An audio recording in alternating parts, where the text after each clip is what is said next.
സംസ്ഥാനത്ത് പുതുതായി ആരംഭിച്ച മെഡിക്കൽ കോളേജുകളിലേക്കാണ് കോഴിക്കോട് മെഡിക്കൽ കോളേജുകളിൽ നിന്ന് അധ്യാപകരെ സ്ഥലം മാറ്റി നിയമനം നടത്തിയത്. കടുത്ത അധ്യാപകക്ഷാമം നിലനിൽക്കുന്ന സാഹചര്യത്തിലാണ് കൂട്ട സ്ഥലമാറ്റം നടത്തിയത്.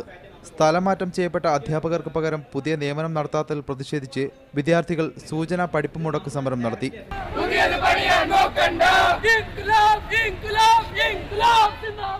ഇവിടെയുള്ള ഒപിയിലെ നീണ്ട ക്യൂവിനെയും വരാന്തയിലുള്ള രോഗികളുടെ കിടത്തത്തെയും അവരെയൊക്കെ സംരക്ഷിക്കാനുള്ള ഡോക്ടർമാരുടെ എല്ലാ തരത്തിലുള്ള പരിശ്രമത്തെയും പുച്ഛിച്ച് തള്ളിക്കൊണ്ടാണ് സർക്കാർ ഇത്തരത്തിൽ പുതിയ മെഡിക്കൽ കോളേജിലേക്ക് കൂട്ടമായ സ്ഥലമാറ്റം നടത്തിയിട്ടുള്ളത്. അധ്യാപകക്ഷാമം താൽക്കാലികമാണെന്നും പ്രശ്നങ്ങൾ 1 മാസത്തിനുള്ളിൽ പരിഹരിക്കുമെന്നും പ്രിൻസിപ്പൽ ഡോക്ടർ PV നാരായണൻ പറഞ്ഞു. ഇവർ പറഞ്ഞിരിക്കുന്ന ഇപ്പോഴത്തെ ഈ സമയം ഈ മന്തിൽ ഈ ട്രാൻസ്ഫർ ഔട്ട് ചെയ്തു പോകുന്നതുകൊണ്ട് ആ ട്രാൻസ്ഫറിനായിട്ട് വരുന്ന ആ ഒരു എക്സാക്റ്റ് നമ്പർ നോക്കുമ്പോൾ ഇത്രയും ഷോർട്ടേജ് കാണും. പക്ഷേ ഷോർട്ടേജ് അത് എഫക്റ്റീവ് ഷോർട്ടേജ് അല്ല, ആ ഷോർട്ടേജ് കറക്റ്റബിൾ ഷോർട്ടേജാണ്. പ്രതിസന്ധി പരിഹരിക്കുന്നതിനായി അധികൃതരുടെ ഭാഗത്തുനിന്ന് നടപടിയുണ്ടായില്ലെങ്കിൽ തുടർ സമരവുമായി മുന്നോട്ടു പോകുമെന്ന് വിദ്യാർത്ഥികൾ അറിയിച്ചു. മീഡിയ 1 കോഴിക്കോട്.